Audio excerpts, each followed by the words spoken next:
Hi, I'm Mitch Gallagher. Welcome to Sweetwater's Guitars and Gear. This time out, new amp modeling software from Multimedia. Let's get started.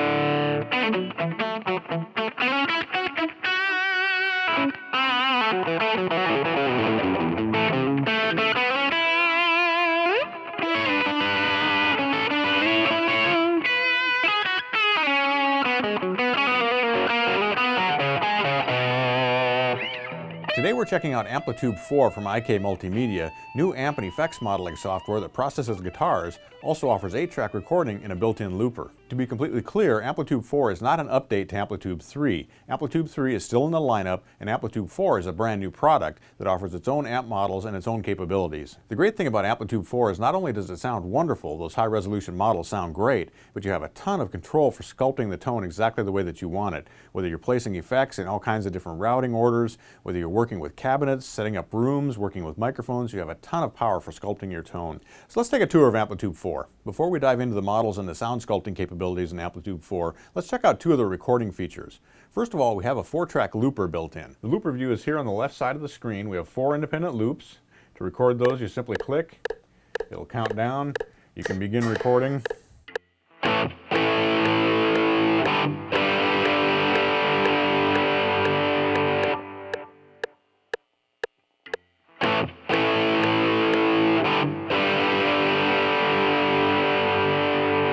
You have 4 loops available inside the looper, and this allows you to create layered compositions. Now you can export those loops and import them into another piece of software running in your computer, or you could actually bring them back into AmpliTube 4 in the recorder section.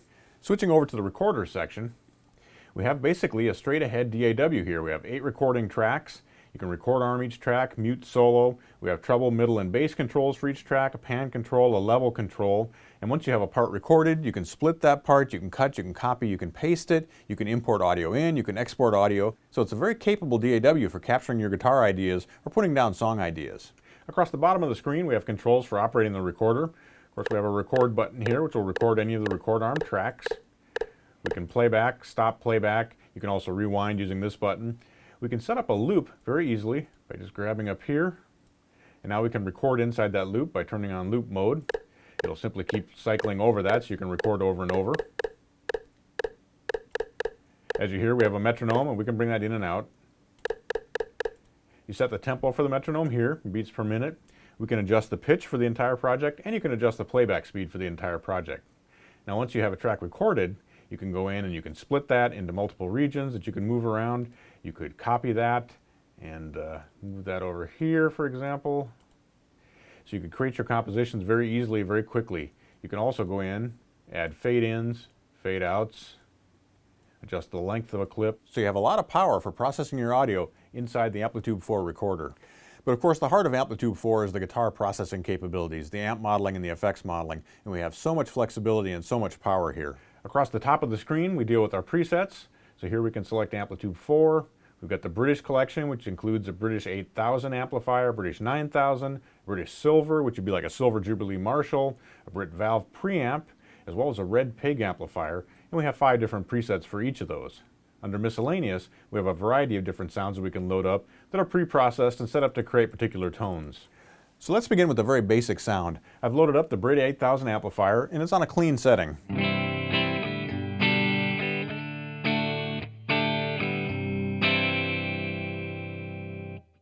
So we also have a preset browser that allows us to see all the presets that are loaded up into AmpliTube 4 and scroll easily through those. We can save presets, we can delete presets, so you have capability there for managing all the sounds that are inside AmpliTube 4.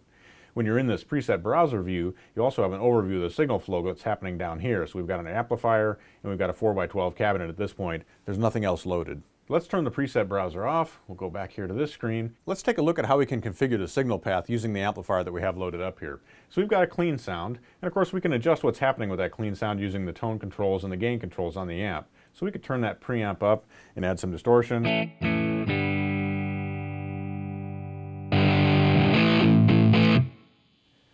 Bring that back down to a clean tone if we want, a little bit less breakup.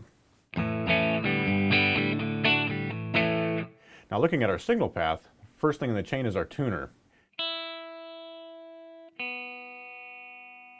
You can set that up so you either hear the sound while you're tuning, or you can mute the sound while you're tuning. You can set the bass frequency, so you could type in whatever we want here. If you want to down tune, you can easily do that. If you know the frequency you're working at, let's go back to A440.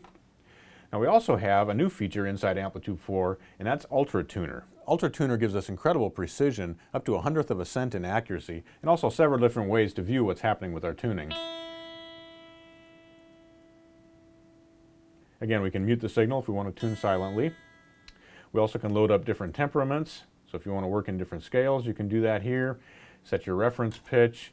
You also can set the root note that you're working from. Once you have things tuned up, you can start adding stomp boxes into your signal path. Now the definition of a stomp box, as far as IK Multimedia is concerned, is a processor that comes in front of the amplifier. It can either be a pedal, or it could actually be a rack mount processor as well. To insert those, simply go to Stomp A, and we've got 6 slots available down here, or Stomp B, and we've got 6 slots available here as well.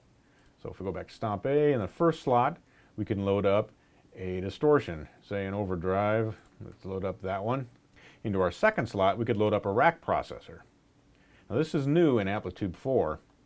Down here under racks, so we could load up a 31-band graphic EQ. And to edit that, simply click the Edit button, and it'll open up the full display. So now we can work with this graphic EQ. Now I'm going to take that equalizer back out of my signal path. We'll just leave the overdrive here. Here's what it sounds like bypass. And with the overdrive on. Now we could continue adding stomp boxes to shape our sounds the way we want. Next up we have the amplifier, as we saw earlier, and we can choose from a variety of different amps there. We have 6 that come with AmpliTube 4, or if you have other libraries from IK Multimedia, you can access those as well. So if we look here, I've got the AmpliTube Legacy, different collections. For example, I've got the Mesa Boogie collection here, dual rectifier, the Mark IV. So whatever libraries you have, you can load those amps right into AmpliTube 4 and access those. The next stage in our signal path is inserts. Inserts are basically an effects loop like you'd have in a hardware amplifier. So we can insert different effects into the effects loop of the amplifier simply by choosing here. We have 4 slots for loading those up. We could put in a digital delay. Let's turn the feedback down, turn our mix down just a little bit. And notice this BPM control, which allows us to tap in the tempo or to set it to match up with our BPM for our project. Next up we have the cabinet for the amplifier, and this is where things get really fun. So if we select cabinet A here, it'll show us our different cabinets. We have an incredible variety of cabinets to choose from. Taking a look down here, everything from small combos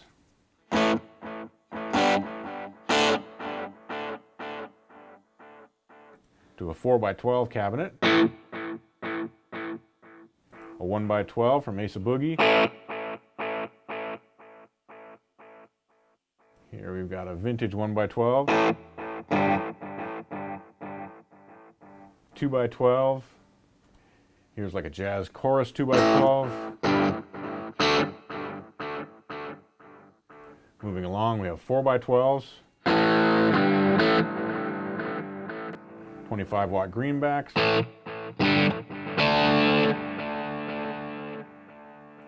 modern vintage cabinets, closed vintage,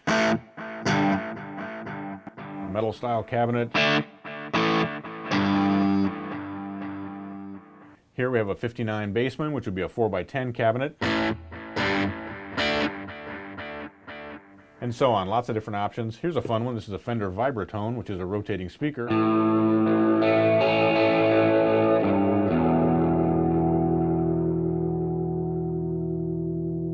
Various different 4x12s again.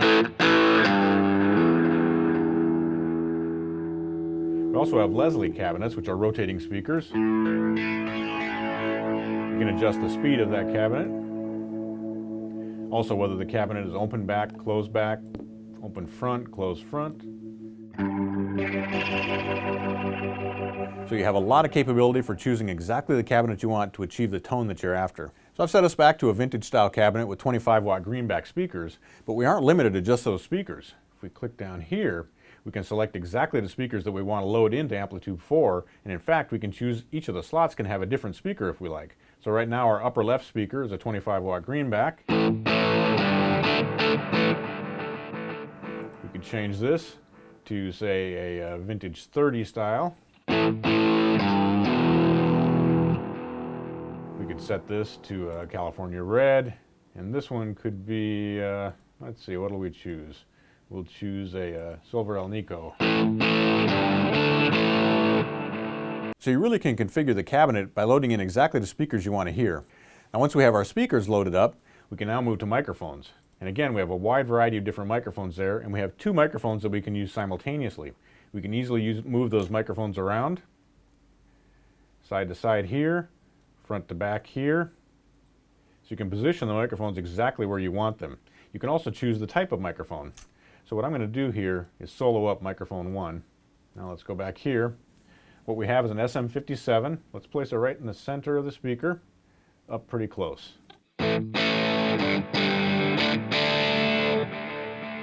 We can move that microphone farther out on the cone, all the way out on the surround, farther away from the speaker.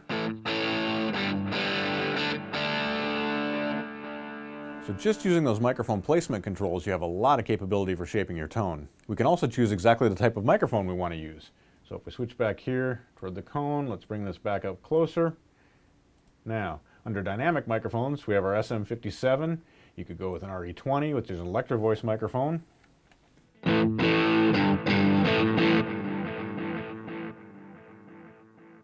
have a Sennheiser 421, another dynamic microphone, very commonly used on cabinets.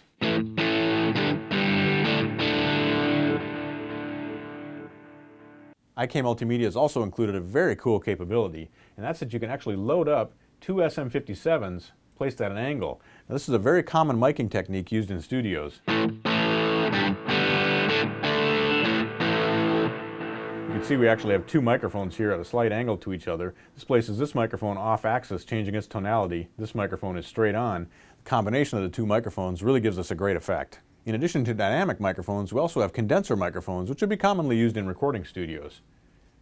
So if we go up here to condensers, again we have an array of different condensers available. Here's a Neumann U87.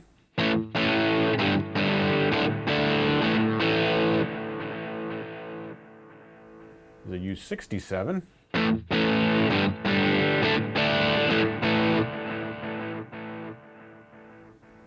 We also have an AKG 414.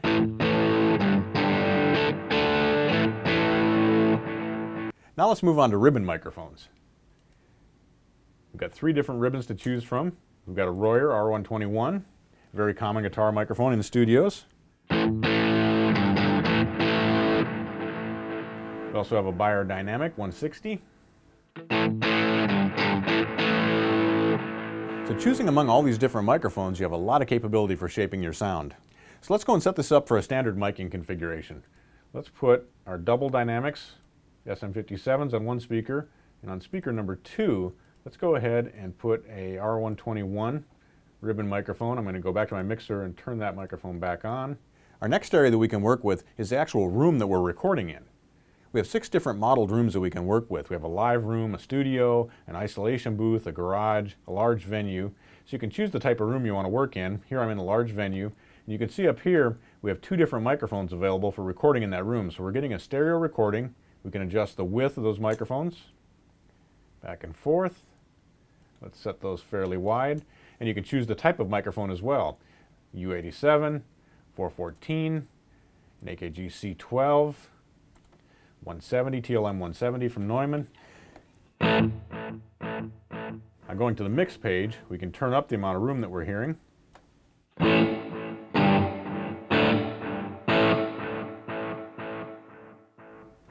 Dial that back a little bit. And again, we can adjust our microphone width here using the width control.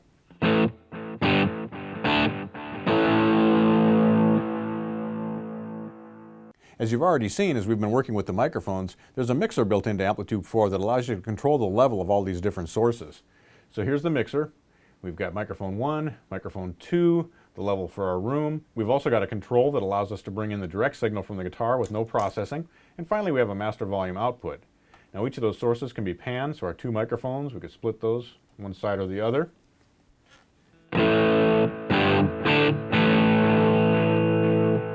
also pan the main output.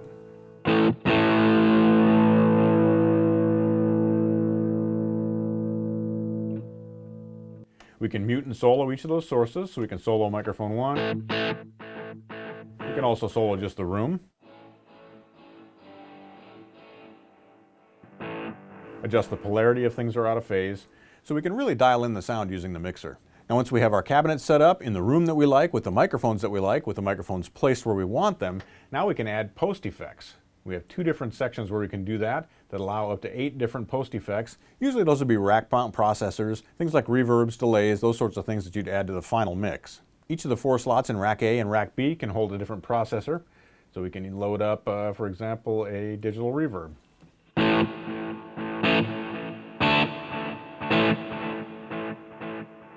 As we saw earlier, you can load rack effects into the stomp box slots, and we can also do the reverse, so we can load stomp boxes into the rack slots here in the post section. So if we go down here to stomps, go to AmpliTube, go to filter, we can add an LFO filter.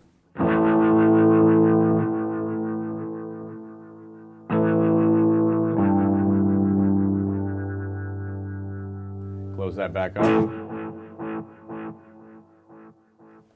So with 12 stomp box effects, 8 rack effects, insert effects, all the different amplifiers, all the different cabinets, different microphones, microphone placements, rooms, the ability to mix and pan those different sources, it really is an amazing tool for crafting exactly the sound that you want to hear from your guitar. Now I've been showing you the standalone version of AmpliTube 4 running on my Mac Mini. You can also use this as a plug-in inside your DAW. So if you're in Pro Tools, Studio One, Digital Performer, whatever your DAW is, you can load AmpliTube up right inside that DAW and access it like any other plug-in. There's so much more to talk about with AmpliTube 4. There's all kinds of control capabilities using things like IK Multimedia's Blue Board, which is a Bluetooth foot switch. You can use different MIDI controllers. All kinds of things can control the different functions, the looper, the recorder inside of AmpliTube 4. You also have even more sound shaping capability. It's a full-featured, extremely deep program that's also very easy to use. I hope you've enjoyed this look at IK Multimedia's AmpliTube 4. Really is a great sounding amp and effects modeling software package. Thanks for joining me for Sweetwater's Guitars and Gear. Be sure to tune in next time. We'll have more guitars, more amps, more effects, and we'll be making lots of music. I'm Mitch Gallagher.